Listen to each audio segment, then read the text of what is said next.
Hello everyone, मैं Pradeep sir आपका स्वागत करता हूं subject basic mechanical and electrical engineering के इस लेक्चर में। और जिसमें हम लोग आज जानेंगे कि मैकेनिकल पार्ट के जो इम्पोर्टेंट क्वेश्चन है, जिसमें हमने आपको 6 क्वेश्चन बता दिया था पहले ही, और आज हम लोग 7 से 11 क्वेश्चन नंबर देखेंगे। और यही 11 क्वेश्चन ही आपके मैकेनिकल पार्ट जो है वो उसमें से आते हैं, और आप लोगों को यही 11 क्वेश्चन याद कर लेना है, जिसके कारण आपके एग्ज़ाम में जो भी क्वेश्चन आएंगे मैकेनिकल पार्ट से, है ना, वो आप लोग आराम से कर लेंगे। अब इसमें हम लोग अगला लेक्चर जब मैं लेकर आऊँगा आपको, तो इलेक्ट्रिकल पार्ट का इम्पोर्टेंट क्वेश्चन बता दूँगा, है ना। तो आप लोग जो है इसको मैकेनिकल पार्ट का जो जितना आपको बताया गया है उतना याद कर लीजिए। मोस्ट इम्पॉर्टेंट क्वेश्चन है, यही आपके एग्ज़ाम में मिलेंगे। क्वेश्चन के पूछने का तरीका अलग हो सकता है, बट क्वेश्चन का मतलब सेंस यही रहेगा। आप लोग क्वेश्चन को पहले सबसे ध्यानपूर्वक एग्ज़ाम में पढ़िएगा, फिर इसके बाद आप लोग लिखिएगा, है ना। तो हम जितने भी क्वेश्चन आपको बता रहे हैं, सभी के सभी क्वेश्चन आप लोगों को 5 नंबर के लिए हम बता रहे हैं, है ना। आपके एग्ज़ाम में 2-2 नंबर के, 3-3 नंबर के भी क्वेश्चन आते हैं। तो अगर आप लोग 5 नंबर का विस्तार पूर्वक पढ़े हैं तो 2-3 नंबर वाला आराम से आप लोग कर सकते हैं। इसलिए जो है हम जो बता रहे हैं 11 क्वेश्चन आपके मैकेनिकल पार्ट में, ये 11 आपके याद होने चाहिए। अगर आपको ये 11 याद हैं, इसके आंसर्स याद हैं, तो आप लोग एग्ज़ाम में मैकेनिकल पार्ट आराम से कवर कर सकते हैं, है ना। तो आइए आज का लेक्चर हम लोग शुरू करते हैं। और जैसा कि आप लोगों को हमने पिछली क्लास में दिखाया था और आपको बताया था, ये जो है basic mechanical and electrical engineering का, ये 1 से लेके आप लोगों को 6 तक हमने समझा दिया था क्या करना है, कैसे लिखना है ना। इसलिए हमने फिर से इसको ले लिया है इसमें, ताकि जिन बच्चों को नहीं मिल पाया था, नहीं देख पाए थे, वो लोग इसको देख लें अच्छे से और इसको कंठस्थ कर लें, याद कर लें, है ना। तो और आज जो हम लोग देखेंगे वो देखेंगे ये 7वें नंबर के क्वेश्चन से। 6 हम आपको पहले ही समझा चुके हैं, है ना। तो 7वां नंबर का जो क्वेश्चन है वो आपसे ये पूछ रहा है कि आपको बताना ये है कि आपके मोबाइल स्क्रीन पे जैसा कि दिख रहा होगा कि क्वेश्चन नंबर 7 का रहा है, गियर्स क्या होता है ना। किसके बारे में बताना है आपको? गियर्स के बारे में। तो गियर्स जैसा कि आप लोग जानते हैं, आप लोगों को हमने पढ़ाया है, बताया है ना। गियर्स जैसे साइकिल में पीछे लगे रहते हैं ना गियर्स, जिस पे चैन चढ़ी रहती है, जिसके कारण वो चलता है, तो उसके बारे में आपको बताना है। इसका थ्योरी हमने बाकायदे लिखवाया है, क्या होता है आपको समझा देना है। इसके बाद क्या करना है इसमें जी? इसमें करना यह है कि आपको यह कितने प्रकार के होते हैं उसको बता देना है, टाइप्स इसका बता देना है, ठीक है। और क्या करना है इसमें? किसी एक के बारे में आपको कोई स्पेसिफाइड करके नहीं पूछा है, चाहे जो आपको याद हो, किसी एक के बारे में आपको क्या करना है, विस्तार पूर्वक समझा देना, ठीक है। इसी प्रकार क्वेश्चन नंबर 8 में आप देख सकते हैं, गियर्स से ही है। गियर्स में इसमें स्पेसिफाइड करके आपसे पूछा है कि सिंगल एवं डबल हेलिकल गियर्स के बारे में विस्तार से समझाइए, है ना। तो सिंगल एवं डबल हेलिकल गियर्स के बारे में हमने आपको बताया था, पढ़ाया था बहुत अच्छे तरीके से। तो उसको आप लोग याद कर लीजिएगा अपने नोटबुक में। सभी लोग नोट्स बनाए ही होंगे, तो अपने नोटबुक में देख के इसको याद कर लेंगे तो आपको आराम से आ जाएगा, है ना। इसी प्रकार अगर हम लोग आगे चलते हैं तो आगे आप लोग देखेंगे कि आपसे ये पूछा जा रहा है क्वेश्चन नंबर 9 में, है ना। क्या पूछा जा रहा है भाई 9 में?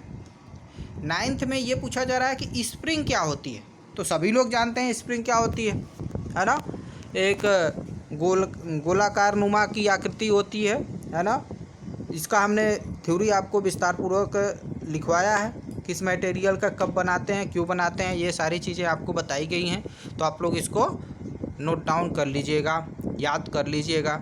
और इसमें यह कितने प्रकार की होती हैं ये भी आपको बताया गया है। तो उसमें भी पूछ रहा है किसी एक प्रकार की जो आपको याद है, ठीक है। किसी एक प्रकार की हेलिकल स्प्रिंग याद हो या टॉर्सियन स्प्रिंग याद हो, कोई भी एक याद हो, उसके बारे में क्या करना है आपको विस्तार पूर्वक समझाना है, ठीक है, अच्छे से। मतलब 5 नंबर का अगर क्वेश्चन पूछा है तो हमने आपको बताया है कि कम से कम आपको 3 पेज तो लिखना ही लिखना है।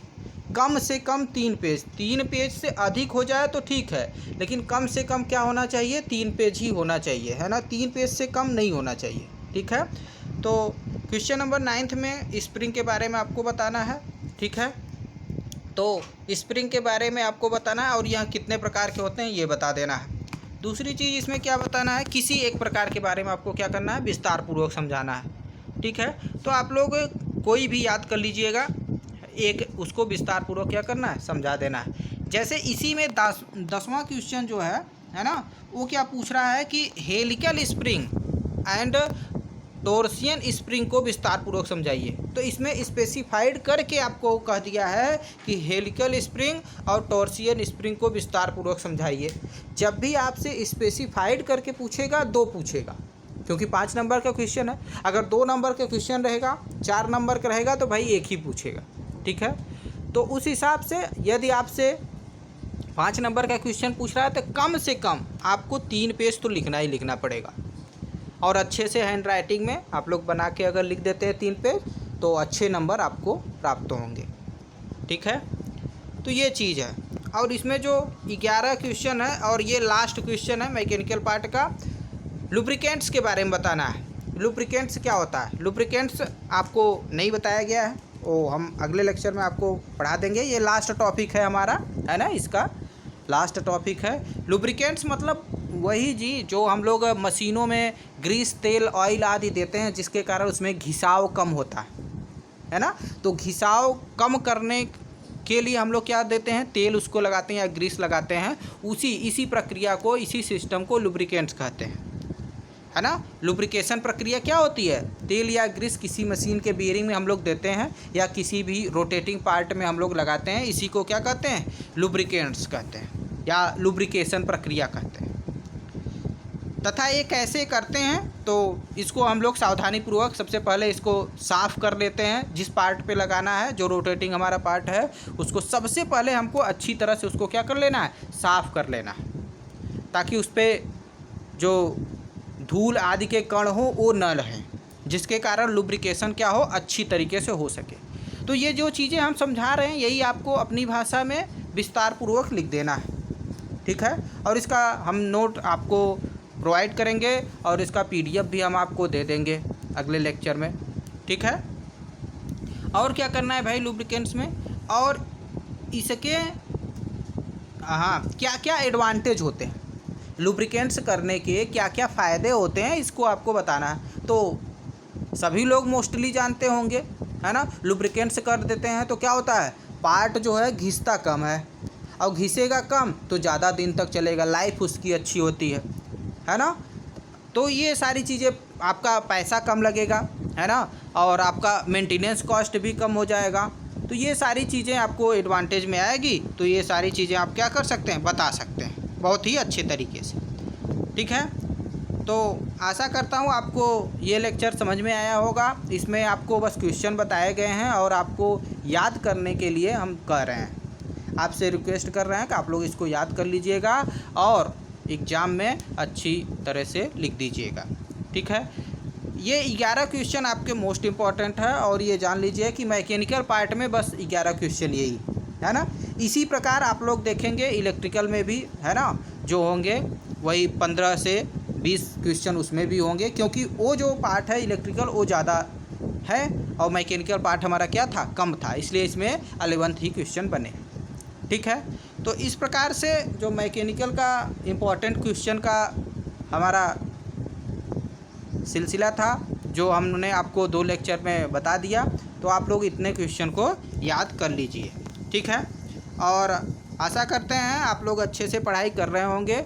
आप लोग पढ़ाई में बिल्कुल ढिलाई न करिएगा, क्योंकि आप लोगों का एग्ज़ाम होगा और होने ही वाला है। तो इस प्रकार से आप लोग उसको रिवीज़न कर लीजिए, क्विक रिवीज़न कर लीजिए। हम आपको बीच बीच में पेपर प्रोवाइड करते रहेंगे और आप लोग उसको याद करते रहिए और उसको देखिए, जो क्वेश्चन नहीं आ रहा है उसको और भी अच्छे तरीके से याद करिए। चलिए, थैंक यू वेरी मच।